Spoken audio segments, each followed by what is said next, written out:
വളരെ ഹെൽത്തി ആയിട്ടുള്ള ഒരു ബ്രേക്ക്ഫാസ്റ്റ് റെസിപ്പിയുമായിട്ടാണ് ഞാനിന്ന് വന്നിരിക്കുന്നത്.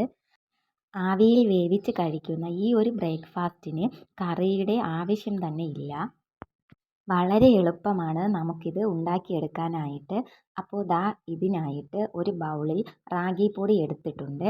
റാഗി പൊടി എടുക്കുന്ന അതേ കപ്പിൽ തന്നെ വെള്ളം എടുക്കാനായിട്ട് ശ്രദ്ധിക്കണം. ഈ റാഗിപ്പൊടി ഞാൻ ഒരു മിക്സിയുടെ ജാറിലേക്ക് ഇട്ട് കൊടുക്കുന്നുണ്ട്. ഇനി ഇതിലേക്ക് 1/4 ടീസ്പൂൺ അളവിൽ ചെറിയ ജീരകം ചേർത്ത് കൊടുക്കാം. 2 ടേബിൾ സ്പൂൺ ചിരകിയ തേങ്ങ കൂടി ചേർക്കാം. ഇതിൻ്റെ ഒപ്പം തന്നെ 1/2 ടേബിൾ സ്പൂണോളം കുരുമുളക് പൊടിയും കൂടെ ചേർത്ത് കൊടുക്കുന്നുണ്ട്.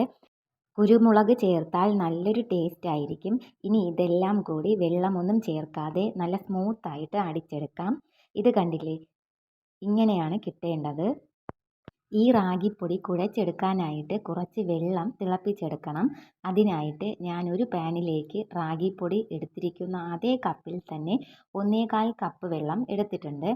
1 കപ്പ് റാഗിപ്പൊടിക്ക് 1/4 കപ്പ് വെള്ളം എന്ന കണക്കിലാണ് എടുക്കേണ്ടത്. ഇതിലേക്ക് പാകത്തിന് ഉപ്പ് ചേർക്കാം.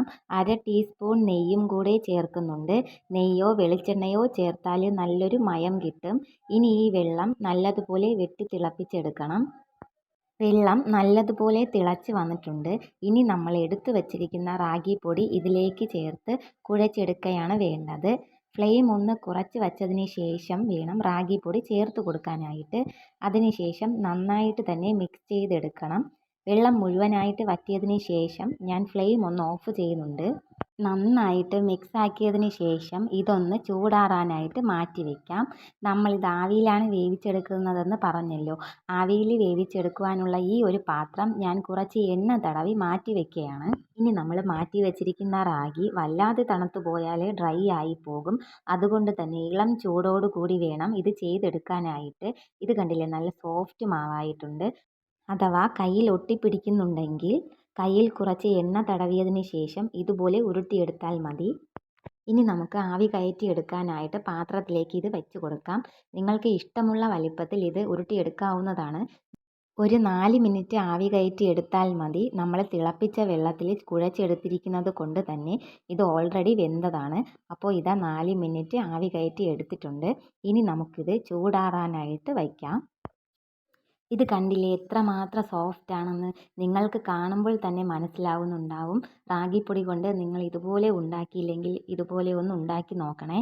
ഞാനിതിലേക്ക് ഒരു വറവും കൂടി ചേർക്കുന്നുണ്ട്. അതിനായിട്ട് ഒരു പാനിലേക്ക് 1 ടേബിൾ സ്പൂൺ വെളിച്ചെണ്ണ ഒഴിച്ച് നന്നായിട്ട് ചൂടായി വന്നതിന് ശേഷം കടുക് പൊട്ടിച്ചതിന് ശേഷം ഇതിലേക്ക് 2 വറ്റൽമുളക് കൂടെ ചേർത്ത് കൊടുക്കാവുന്നതാണ്.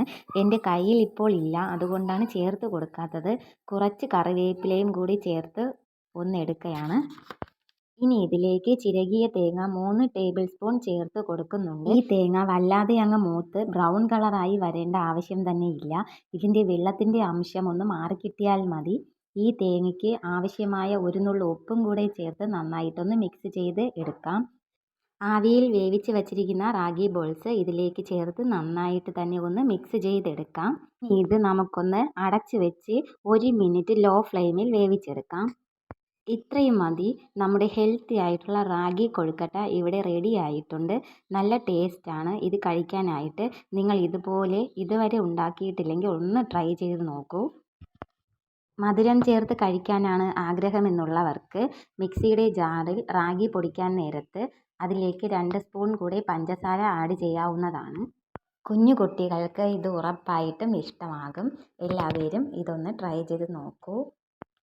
എണ്ണയിൽ വറുത്ത് കഴിക്കാനായിട്ട് ഇഷ്ടമില്ലാത്തവർക്ക് ആ ലാസ്റ്റ് സ്റ്റെപ്പ് ഒഴിവാക്കാവുന്നതാണ്. നമ്മുടെ ഹെൽത്തി ആയിട്ടുള്ള റാഗി ബോൾസ് ബ്രേക്ക്ഫാസ്റ്റ് ഇവിടെ റെഡി ആയിട്ടുണ്ട്. എല്ലാവരും ഇതൊന്ന് ട്രൈ ചെയ്ത് നോക്കൂ. ഇഷ്ടമായാൽ ലൈക്കും സപ്പോർട്ടും ചെയ്യാൻ മറക്കരുത്.